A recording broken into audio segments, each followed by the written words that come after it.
So it's been 4 months since No Man's Sky first released for the PlayStation 4 and the PC, August 9th, 2016 marking its initial release date.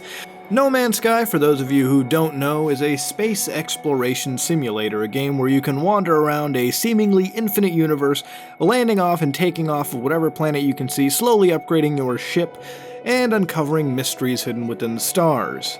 Now, for those of you who were around before the No Man's Sky release date, really focusing on the game, you would know the terrible amounts of hype that this game initially released, and ladies and gentlemen, I have not seen hype on this game to such levels as There's only a few games, really, that I know of personally where the hype reached that level, like super high. This game was announced years before it released, and it showed little bits of trailers. Initially, the first one where you were walking along a planet, looking at numerous animals, getting on a ship and flying off into space. And how much of that gameplay initially carried over in that build, I guess you could say, in that showcase into the final game? Almost none at all. In the final build of the game, when it initially launched on August 9th, 2016, the world was known with how lackluster the game initially was. Now, I made a video on it a while back, and the video I made at the time was made on the recently released Day 1 patch, which I'm gonna bring something forward to you. I got the game before release date. I ended up getting a copy of it the weekend before the game ever came out. And for my initial playtest, like when I used to play it on the 1.0 version, the disc version of the game, the initial release, I had enjoyed it initially. I really liked it for the first few hours of the game, and I will still stand by that. I think No Man's Sky is a very brilliant technical showcase for a technology which I should see in games like Mass Effect Andromeda. I mean, if you could take No Man's Sky's procedurally generating technology into a game like that, I would be absolutely amazed. But when I played it, it was 10 times smaller than what the Day 1 patch did. The Day 1 patch added a lot of things, such as expanding the universe by 10 times, really, and allowing you to basically scan discoveries and see what people have been up to around you and whatnot, and basically make your space exploration more grander and just more varied. Basically, at this point, the planets would even have more diversity to them. And just how impressive was No Man's Sky when it launched, even with this Day 1 patch? Not very well. A lot of people really call the game out for being very boring. Me included. I didn't really think the game was that exciting past like 10 hours into it. I mean, No Man's Sky, essentially, from a gameplay perspective, is just your standard space Minecraft, except there is a heavy aspect on grinding in this game, building newer and upgraded technology which doesn't progressively get delivered to you as you play through the game. You sort of randomly find it around, and in general, the game just wasn't that great anyways. So why am I talking about No Man's Sky out of nowhere? You know, after 4 months of this game basically having almost nothing said about it, the team that created the game, Hello Games, and their leader, Sean Murray, had nothing to say. They basically shut the hell up entirely. So what could I say after 4 months for this game that nobody really has talked about, nobody's really covering, and for one point in time was actually completely dead on an entire platform? Very briefly, but it was there, it occurred.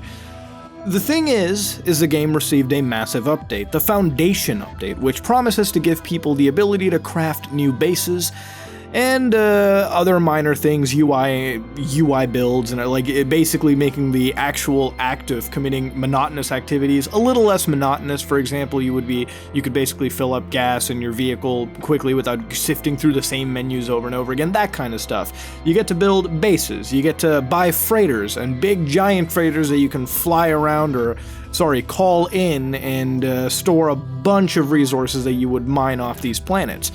Now, I spent about a good weekend playing with the Foundation update on No Man's Sky. I didn't want to make this video just playing it for 20 minutes and saying, oh, it's pretty horrible. My initial experiences began with streaming the game after knowing that it got an update like 6 hours after the news came out, and I wasn't really enthralled back then. But sitting through it now, the game basically, when you fire it up, gives you a survival mode, which is a slightly tougher normal mode, the base difficulty mode that the game offers you, as well as a creative mode where you can just dick around and create buildings to your leisure. Basically, it's following the Minecraft approach of survival and creative. And is it decent? Does it really add to the game? It's getting there. I mean, it's something. That's all I can really say. Because No Man's Sky, when it came out, 1.0 at least, the version that I have on a disc, which I will never sell away because the disc version of the game proves just really how lackluster the initial experience was going into it. I'm not going to sit here and tell you guys about how shitty No Man's Sky's lying was going to be, because honestly, there's been a million videos about it, okay? The game obviously lied. Sean Murray lied about multiplayer very plainly, okay? Or at least dodged the question enough where you could never really get a straight answer. And there's a million videos, again, there's a million articles you can read about that same subject. You can even read how they're getting investigated, or how the investigation turns out, or the progress of that investigation, and potentially any other one that would pop up. But the thing is, this is not a video about that, okay? We clearly know there's been things lied to us about it. There are trailers and screenshots on Steam that you can pull up and see just that aren't even there in the main game yet. But now looking at the Foundation update, a little element of what could have been there is slowly showing up. For example, just having those massive swarms of planes that you could fly into or look at are now actually there in the form of freighters. They're not as lively, at least I haven't noticed, as what was shown in the trailers at all, but at least they're there and not just shown in screenshots and whatnot. As well, the actual world looks a little livelier, but what does the update really add? I mean, it adds the whole structure thing, which I toyed around with. It's interesting. You can make a base on numerous planets, and finally you can fast travel between the planets you really like, so you can keep visiting them over and over again just by creating a teleport beacon and whatnot. But the thing is, it's not really about that. It's not really that. The point is that's just a little update tossed in 4 months after the fact this game was released. And to the point where I don't think many of the original audience, in fact, there was a lot of fall off in the No Man's Sky community just because there was nothing said to the actual player base, which isn't something you should do. I think if you run a game, if you're running a game like that, especially if you're an indie developer, you should be always talking to your fans. You should always be talking to the people that have purchased your game just to let them know what the state of it is. Shutting up for 4 months isn't exactly the right thing to do, but again, this isn't a video about that. We know that's not what you're supposed to do.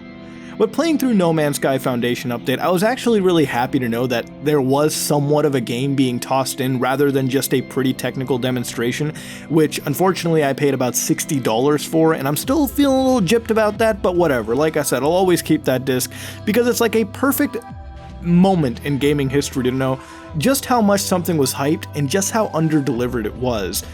And the thing is, No Man's Sky isn't the first group of people to do that, alright? This has always been happening in the term, in the so popular term, bullshot. For those of you who don't know what bullshot means, it's basically touching up a certain screenshot or piece of video so it looks almost flawless, staging, directing gameplay to make it look better than it might actually be. And a lot of companies do this. Ubisoft, for example. How many of their games go through that graphical downgrade people call out? There are videos on YouTube where people clearly compare the E3 gameplay they showcase and the final build gameplay and just how drastically different not only the visuals look, but even gameplay sections of it. You look at Rainbow Six Siege. I love that game, but the E3 version of it is completely different than the final build that we got. Not saying it's a bad game, but you can clearly tell just how much bullshit was thrown around. Look up Killzone 2 from the PlayStation 3 era, the first pre-rendered gameplay cinematic. Of course, you can tell that's pre-rendered, but most consumers, who are just your casual people dipping into games here and there, aren't really going to tell that out of there. It's designed to sort of make you think that something is better than it's actually going to be. And that's sort of what No Man's Sky passed off with. In fact, that is exactly what No Man's Sky did. Point being over here is that people really treated Sean Murray with a lot of emotional attachment, and because when that happens and something gets under-delivered, people get really crazy. There's death threats being thrown around, which aren't right. But at the same time, lying about a game and being very deflective about what it contains is also pretty shitty as well. Point is, both sides were shitty.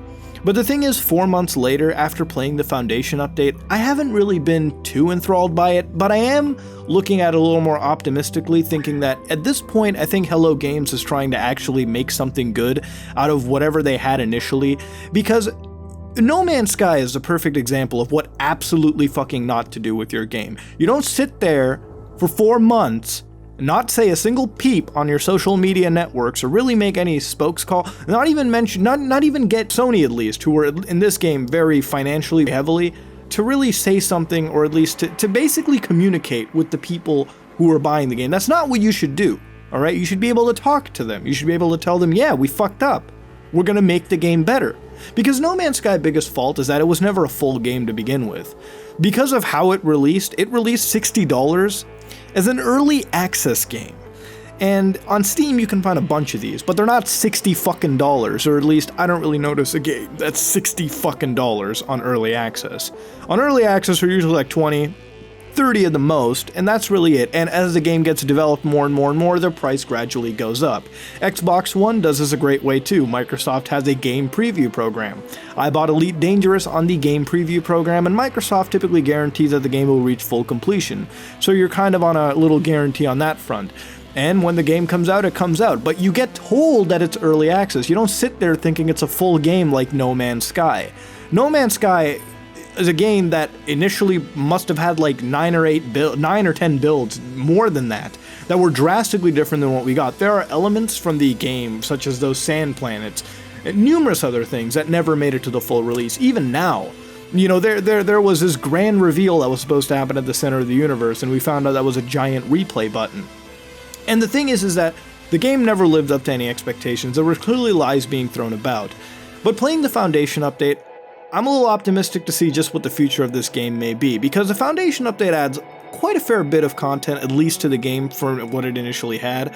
You're allowed to build stuff, and with that, unfortunately, comes a whole lot more of grinding. You know, if you sit there and ever have played No Man's Sky, you know the amount of grinding you have to do to keep building more resources, getting more warp cells, and whatnot. But the thing is, with Foundation at least, now some of those resources are used more often, but it also comes with the added benefit of grinding for resources more and more. Of course, with the UI changes, they've made that whole process a lot more easier. You're able to look at what resources a planet primarily has now, so you're not wasting your fucking time or resources trying to go down there, explore, and come back up, feeling totally disappointed. Alongside that, the multiplayer I still haven't seen there at all. I haven't even seen anybody else's things yet. And the thing is, there aren't that many people playing, I assume. And even then, the lack of multiplayer still hits me, because now they offer you beacons where you can put messages at, like a la Dark Souls. But you're not able to see that very well just because of how empty No Man's Sky universe is.